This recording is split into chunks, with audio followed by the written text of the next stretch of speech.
Bismillahirrahmanirrahim. Assalamualaikum warahmatullahi wabarakatuh. Alhamdulillah, nahmaduhu wa nasta'inuhu wa nastaghfiruh wa na'udzu billahi min sururi anfusina wa min sayyiati a'malina. May yahdihillahu fala mudhillalah wa may yudlilhu fala hadiyalah. Asyhadu an la ilaha illallah wahdahu la syarikalah wa asyhadu anna Muhammadan abduhu wa rasuluh. Qala Allah Ta'ala fil Qur'anil Karim, a'udzu billahi minasy syaithanir rajim. Ya ayyuhalladzina amanu taqullaha haqqa tuqatih wa la tamutunna illa wa antum muslimun. Wa qala ya ayyuhalladzina amanu taqullaha wa qulu qawlan sadida yuslih lakum a'malakum wa yaghfir lakum dzunubakum wa may yuti'illah wa rasulahu faqad faza fawzan 'azima. Allahumma sholli wa sallim ala nabiyyina Muhammadin wa ala alihi wa ashabihi ajmain, amma ba'du. Ibu-ibu dan bapak-bapak yang saya hormati, marilah kita bersyukur pada Allah Subhanahu wa taala yang telah memberikan kenikmatan pada kita semuanya, sehingga pada pagi hari ini yang cerah kita bisa bermajelis bersama dalam thalabul ilmi pada pagi hari ini di Masjid At-Taubah. Syukur pada Allah Subhanahu wa taala tiada hentinya kita sampaikan kepada Allah, telah memberikan kenikmatan, telah memberikan rezeki yang begitu banyak kepada kita sehingga kita ini tidak mampu untuk menghitungnya. Maka kita sebagai seorang muslim ataupun muslimah wajib untuk senantiasa mensyukuri atas nikmat-nikmatnya. Selawat beriring salam marilah kita sampaikan pada Nabi kita Muhammad sallallahu alaihi wasallam. Beliau adalah Nabi kita, suri tauladan kita,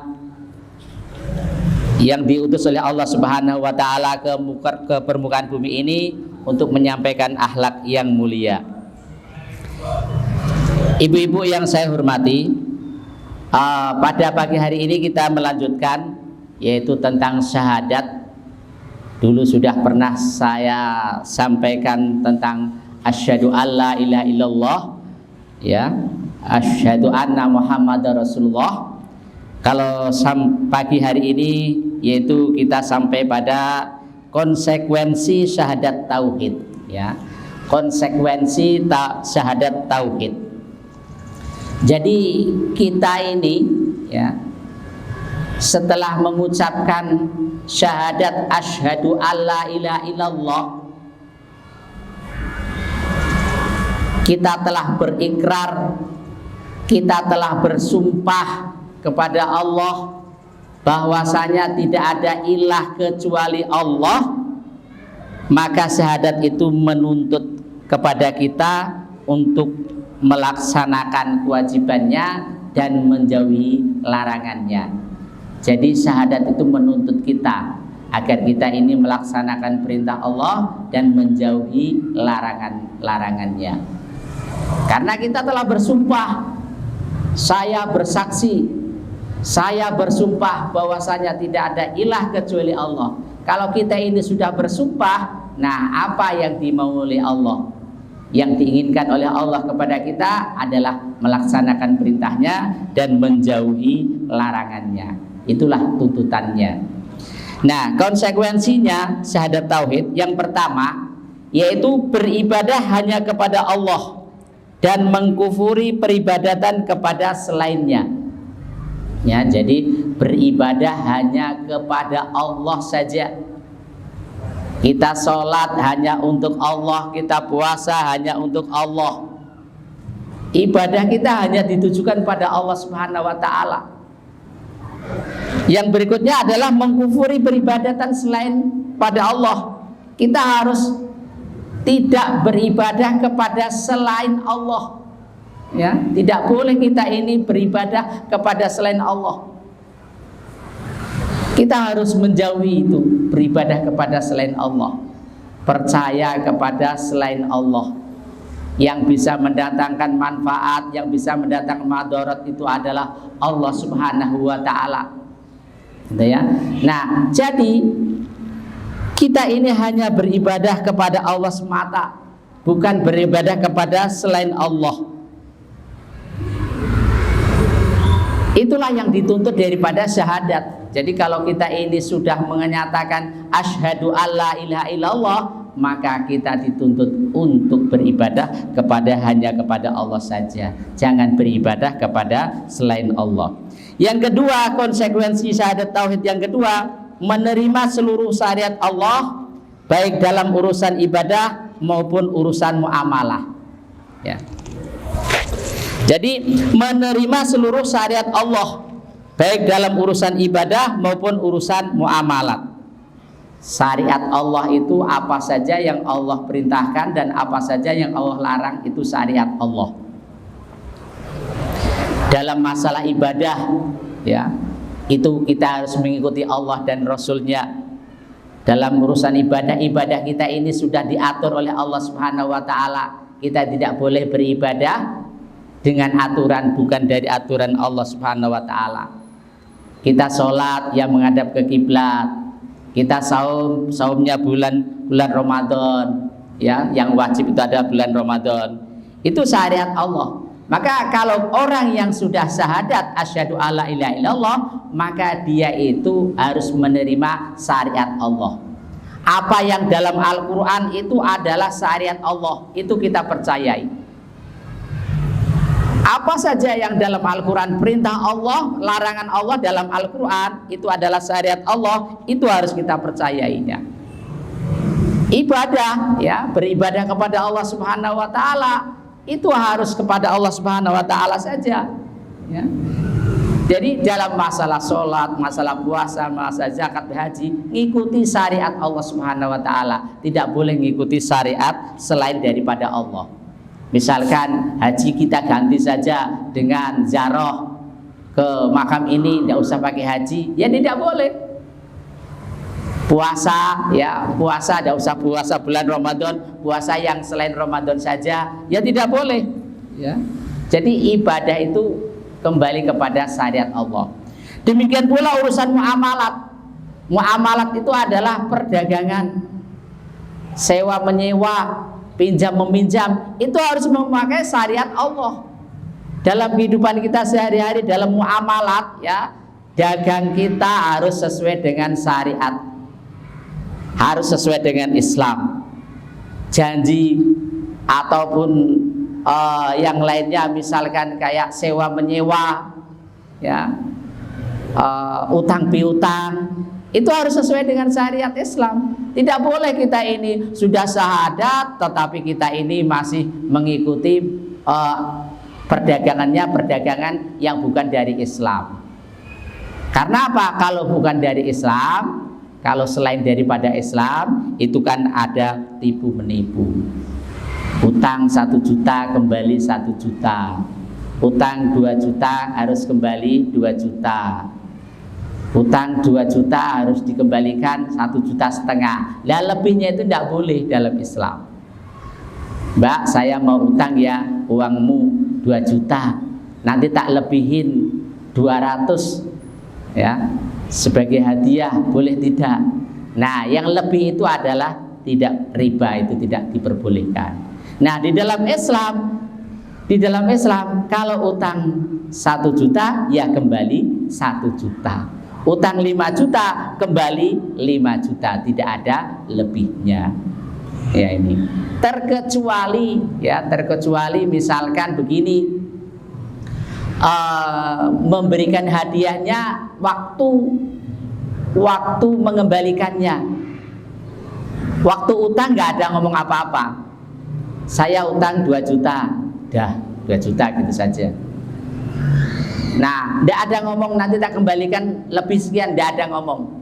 Nah, baru setelah dikembalikan, baru ini saya tambahi 200 sebagai hadiah, itu boleh. Paham Bu ya? Ya, jadi sekarang begini, ibu utang sama saya 5 juta.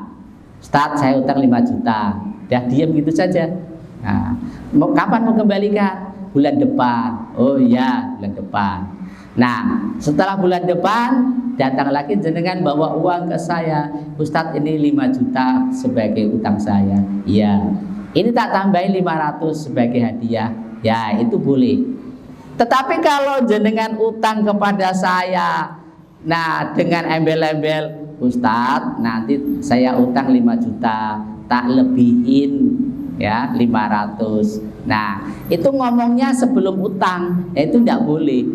Karena apa? Sehingga saya memberikan utangnya itu karena ada hadiah tadi, ya itu yang tidak boleh. Nah, ini semacam ini. Ya, semacam inilah muamalat Islam itu harus diatur sesuai dengan Islam. Orang yang bersyahadat dia itu harus mengikuti syariat Islam. Muamalat perdagangnya pun harus secara Islam.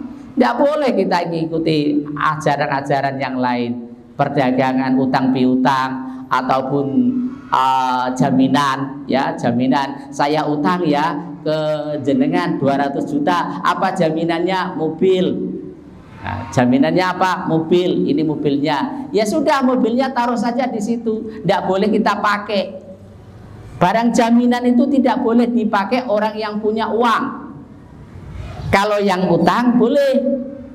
Ya, jenengan punya mobil. Jenengan punya mobil utang ke saya, ya 200 juta. Jaminannya apa? Mobil.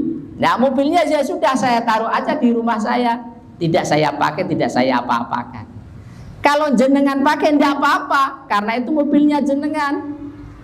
Untuk charteran tidak apa-apa, karena itu mobilnya jenengan. Ya, tetapi kalau yang berjalan di lingkungan kita, khususnya di Indonesia, jaminan itu yang megang yang punya uang dan dipakai terus-menerus. Nah, ini tidak diperbolehkan. Ya, jadi muamalat itu, ya. Dalam Islam itu sudah diatur. Orang yang bersyahadat harus mengikuti muamalat Islamiyah. Ya, perdagangan Islam. Jangan sampai orang Islam yang sudah bersyahadat tetapi perdagangannya perdagangan yang selain daripada Islam, ya. Jadi kalau orang yang sudah syahadat dia harus menerima seluruh syariat Allah baik dalam urusan ibadah maupun urusan muamalat. Yang ketiga, menolak syariat selain syariat Allah. Menolak syariat selain syariat Allah. Jadi kalau orang yang sudah bersyahadat asyhadu alla ilaha illallah, maka dia itu harus berani menolak syariat yang bukan daripada syariat Allah. Ada aturan ya buatan manusia ataupun agama yang lainnya yang itu menentang daripada Islam, maka itu tidak boleh kita pakai meskipun itu baik, ya. Yang keempat, menetapkan asma dan sifat Allah sebagaimana yang ditetapkan Allah dan Rasulnya, ya. Menetapkan asma dan sifat Allah sebagaimana yang ditetapkan Allah dan Rasulnya. Jadi Allah itu mempunyai Asmaul Husna, nama yang bagus, jumlahnya adalah 999. Itu dihafalkan dan direnungkan Asmaul Husna itu. Ya, ada 99. Ada Ar-Razzaq yang maha pemberi rizki, Ar-Rahman, Ar-Rahim, maha penyayang, maha pengasih, Al-Latif yang maha halus, Al-Hakim yang maha bijaksana, Al-Aziz yang maha mulia, Al-Alim yang maha mengetahui. Itu Asmaul Husna, ya, Asmaul Husna. Fad'u biha, maka berdoalah dengannya. Maksudnya kalau kita ini mau berdoa, itu kita sebut dengan Asmaul Husna, ya. Tetapi jangan disebut semuanya. Yang kita sebut itu yang kita minta. Nama Allah yang kita minta. Kita butuh rezeki, ya Rozaku, begitu. Ya Rozaku berarti sang pemberi rezeki. Gitu. Jangan disebut semuanya. Ya Sobru, yang maha sabar. Ya, padahal kita ini belum dapat musibah. Lah kalau kita ini dikasih musibah bagaimana? Ya. Lah kita minta sabar, tidak sabar, lah kita belum dapat musibah. Nah, yang pas saja. Jadi kalau kita menyebut asmaul husna, asma Allah yang mulia itu sesuai dengan apa yang kita minta. Ya Hayyu ya Qayyum, yang maha hidup dan yang maha, ya Hayyu ya Qayyum, yang maha hidup dan yang maha berdiri. Ini. Jadi berdoa kepada Allah Subhanahu wa taala dengan Asmaul Husna itu sesuai apa yang kita minta. Ibu-ibu yang saya hormati, kita lanjutkan. Itu syahadat tauhid, syahadat asyhadu alla ilaha illallah. Yang kedua yaitu syahadat Rasul. Ya, sekarang masuk ke yang kedua yaitu syahadat Rasul. Syahadat Rasul yaitu wa asyhadu anna Muhammadar Rasulullah. Saya bersaksi bahwasanya Muhammad adalah utusan Allah. Ya, Muhammad adalah utusan Allah. Berarti kita ini mengikrarkan, meyakini bahwa Muhammad itu adalah utusan Allah Subhanahu wa taala yang diutus dengan agamanya, ya, yang benar ke seluruh umat manusia maupun jin. Itu. Jadi kita mempercayainya, mengikrarkannya bahwasanya Nabi Muhammad SAW itu adalah utusan Allah dengan membawa agama yang benar ke umat manusia maupun jin. Jadi syariat yang kita anut adalah syariatnya Rasulullah SAW. Ya. Pedoman hidup yang kita pakai yaitu beribadah kepada Allah Subhanahu wa taala adalah syariatnya beliau. Ya. Jadi kita ini umatnya Nabi Muhammad, maka kita harus mengikuti syariatnya Nabi Muhammad. Tidak boleh kita ini mengikuti syariatnya Nabi Isa, Nabi Musa, karena kita ini bukan umatnya Nabi Musa, kita bukan umatnya Nabi Isa, bukan. Kita adalah umatnya Nabi Muhammad SAW. Kalau Nabi Musa ya kita percaya itu adalah Nabi dan Rasul. Isa juga begitu, ya. Nah, tapi kalau kita ini adalah umatnya Rasulullah SAW, Nabi Muhammad SAW, maka kita ini mengikuti syariatnya Nabi Muhammad SAW. Nah, konsekuensinya syahadat Rasul yang pertama mengimani dan membenarkan apa yang dibawa Rasulullah. Ya. Konsekuensi syahadat Rasul itu satu, mengimani dan membenarkan apa yang dibawa Rasulullah SAW. Apa yang dibawa oleh Rasulullah SAW kita percaya, kita yakini, ya. Jangan sampai ada keraguan di dalam diri kita ini. Rasulullah SAW adalah suri tauladan kita. Ucapannya, gerak-geriknya, diamnya itu adalah sunnah. Jadi apa yang dibawa oleh Rasulullah SAW itu kita laksanakannya, ya, kita laksanakannya. Banyak sekali gerak langkah Rasulullah SAW, ya, yang sunnah itu yang kita kerjakan itu. Sunnah itu kalau dikerjakan dapat pahala, kalau ditinggalkan tidak apa-apa. Nah, banyak sekali sunnah-sunnah yang belum kita laksanakan, ya. Masalah meludah saja, meludah itu diatur oleh Islam. Kalau meludah sunnahnya bagaimana? Jangan meludah menghadap ke kiblat. Meludah itu nggak boleh kita ini meludah melihat menghadap ke kiblat. Terus meludah, ya, kalau kita ini sakit, ya, kalau kita ini sakit, ya, luka atau apa, tangan kita ini kita ludahin, kemudian kita oleskan ke tanah, kemudian kita oleskan ke yang sakit. Itu sunnah. Ada lagi, kalau meludah itu harus ke kiri, ya, jangan ke kanan, ya, jangan ke kanan. Meludah itu ke kiri, ya. Kalau kita makan pakai tangan kanan, minum pakai tangan kanan, itu sunnah. Meludah juga begitu. Kalau meludah ya ke kiri. Kemudian kalau kita mimpi buruk, ya, kalau kita ini mimpi buruk, kita bangun, kita meludah ke kiri 3 kali. Ya, mimpi yang buruk, karena mimpi buruk itu adalah dari setan, ya, itu gangguan dari setan. Maka kita bangun, ya pada waktu itu kita bangun, ya kita meludah, ya sekedar simbol saja, tidak perlu terus meludahi ranjam kita, tidak perlu, ya udah simbol saja, cuh sampai 3 kali. Ya itu adalah untuk meludahi setan.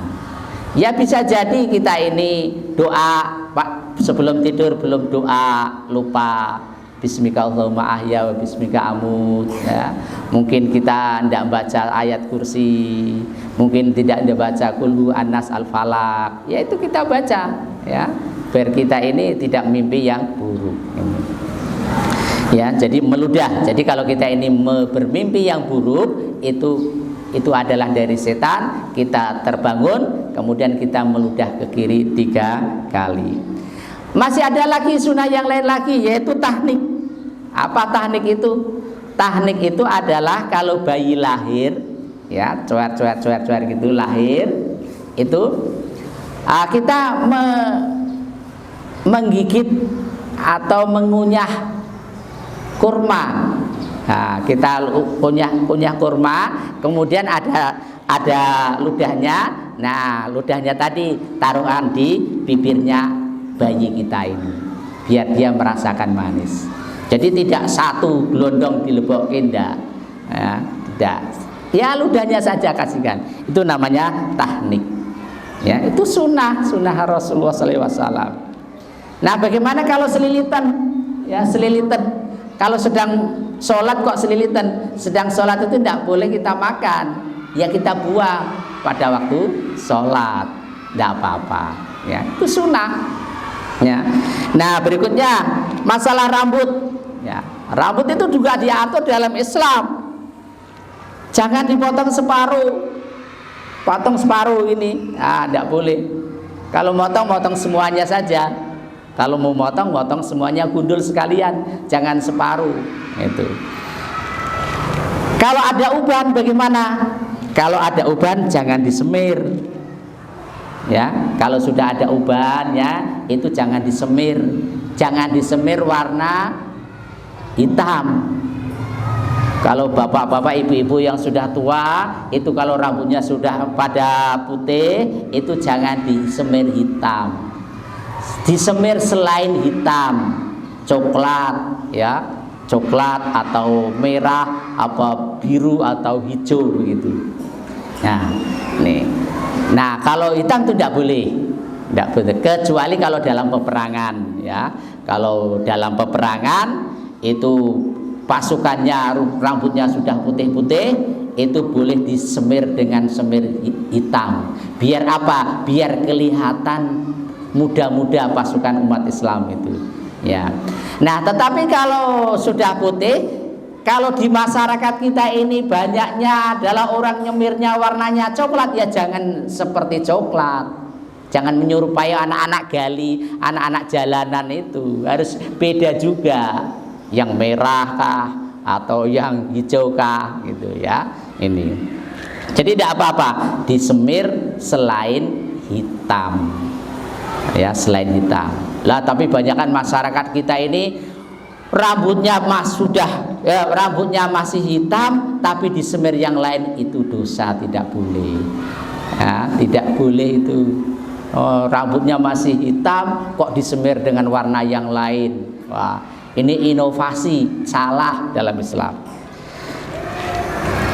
Nah, uban itu tidak boleh dicabut.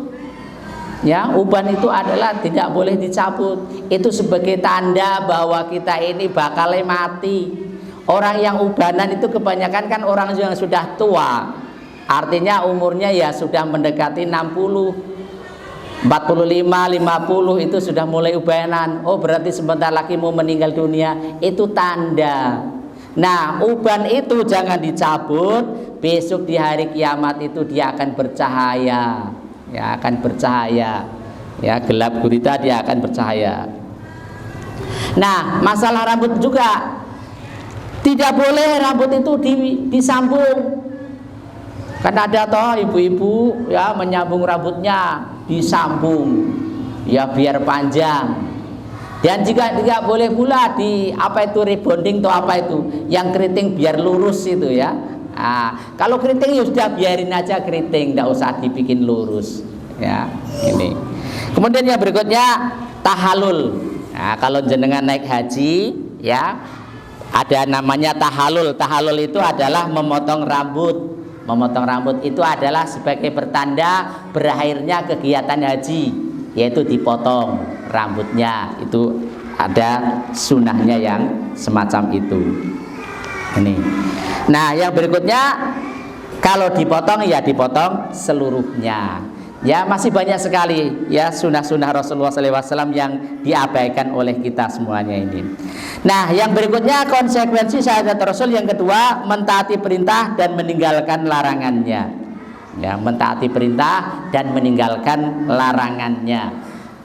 Wa ma'atakum Rasul fahuduhu wa manahukum fantahu. Apa yang datang dari Rasul dilaksanakan, apa yang dilarang oleh Rasul maka ditinggalkan. Ya. Jadi taat kepada Allah ya taat kepada Rasul, melaksanakan perintah Allah ya melaksanakan perintah Rasul, menjauhi larangan Allah ya menjauhi larangan Rasul. Ya harus padan. Yang ketiga, tidak mendahulukan perkataan seorang di atas Rasulullah. Ya, tidak boleh mendahulukan perkataan seorang di atas Rasulullah. Rasulullah tidak berucap, tetapi kita mengucapkan begini-begini. Masalah agama misalkan, masalah agama itu harus begini-begini kata seseorang. Tetapi kalau Rasul tidak mengucapkannya, maka kita nggak boleh. Urusan agama itu adalah kembali kepada Rasulullah. Ya, urusan agama dikembalikan pada Rasulullah. Ini tidak boleh urusan agama itu mengikuti seseorang. Ya, tidak boleh. Yang berikutnya, tidak berkeyakinan bahwa Rasulullah menempati kedudukan rububiyah. Ya. Rasulullah itu tidak seperti Allah, bukan rububiyah, bukan uluhiyah. Ya, Allah itu adalah maha tinggi. Kalau manusia, ya hamba Rasulullah itu adalah hambanya saja. Ya, Rasulullah itu tidak pernah berdusta. Rasul itu adalah ummi. Ya, manusia yang paling mulia. Ya, manusia yang paling mulia. Tidak pernah berdusta.